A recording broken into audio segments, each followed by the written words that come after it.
नमस्कार बच्चों, आज हम कक्षा 12वीं की हिंदी पुस्तक आरोह भाग 2 में शामिल कवि कुंवर नारायण जी द्वारा रचित कविता के बहाने का भावार्थ तथा काव्य सौंदर्य पढ़ेंगे।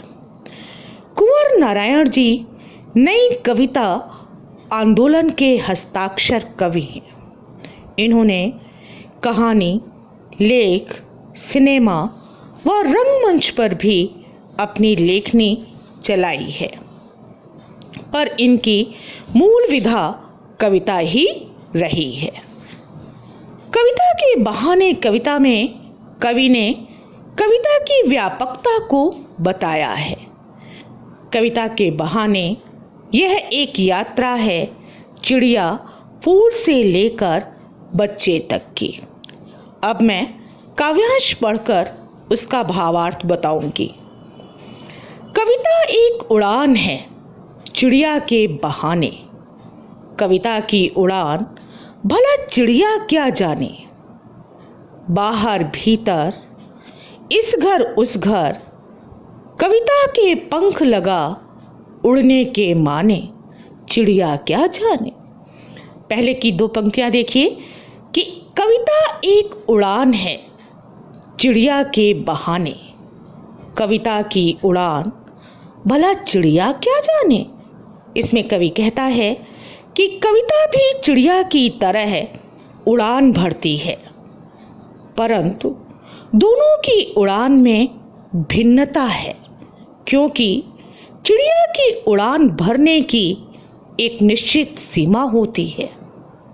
उस सीमा के बाद वह उड़ने में असमर्थ होती है, जबकि कविता में भावों की, विचारों की उड़ान किसी भी सीमा या बंधनों से मुक्त है।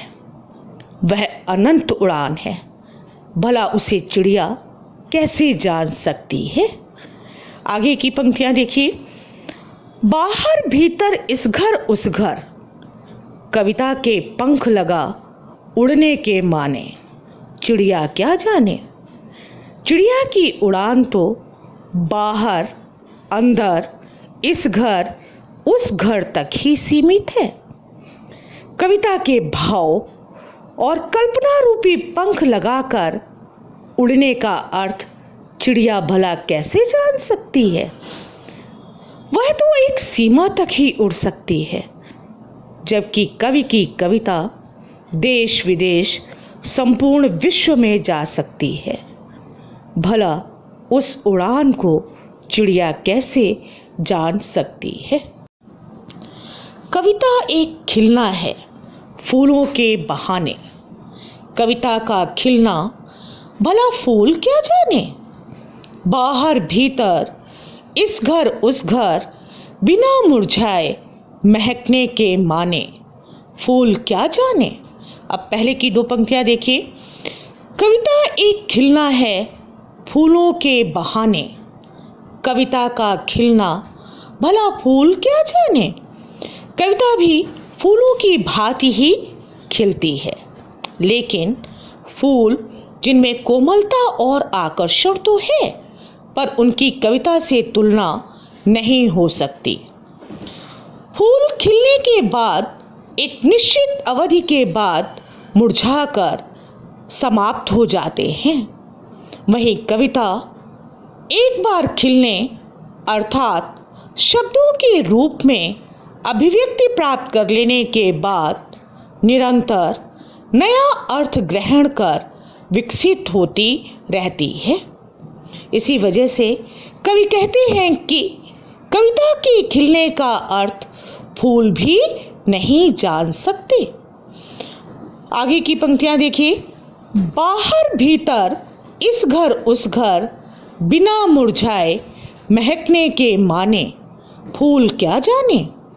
फूल अंदर बाहर इस घर उस घर में खिलते हैं और कुछ समय बाद मुरझा जाते हैं।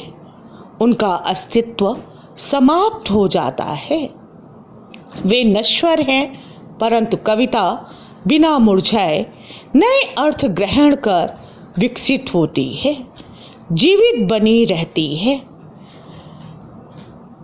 फूल इस रहस्य को नहीं जान सकते हैं।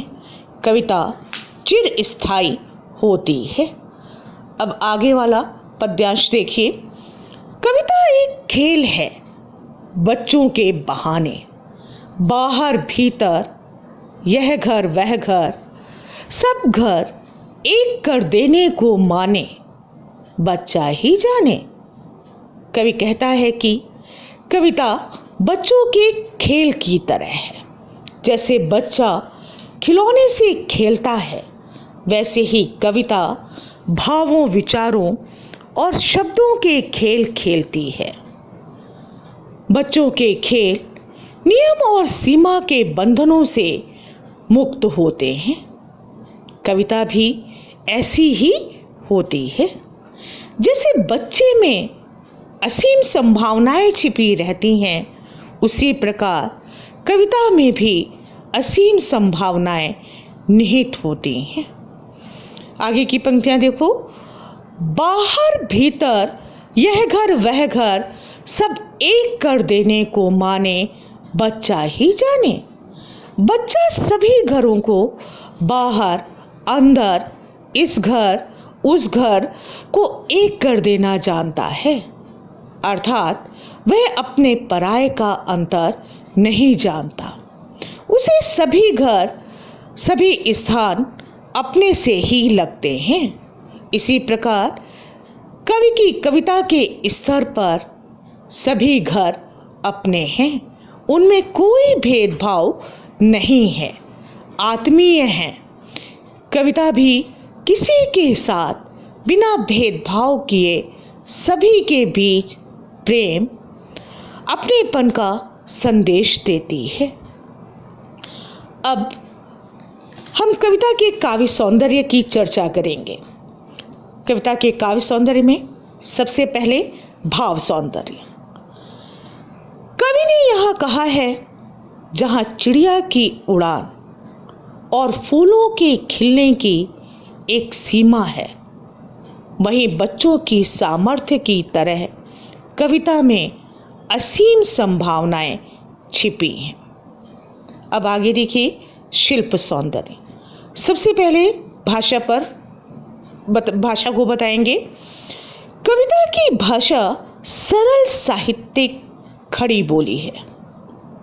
भाषा सहज एवं प्रवाह युक्त है। भाषा में तुक हैं, जैसे बहाने, जाने, माने आदि। युग्म शब्द जैसे इस घर, उस घर, बाहर भीतर आदि के प्रयोग से भाषा में विशिष्ट सौंदर्य आ गया है। कविता का मानवीयकरण किया गया है। चिड़िया क्या जाने, फूल क्या जाने में प्रश्न अलंकार का प्रयोग है। कविता के पंख लगाने में रूपक अलंकार है। बाहर भीतर, इस घर उस घर में अनुप्रास अलंकार है। कविता छंद मुक्त है। धन्यवाद।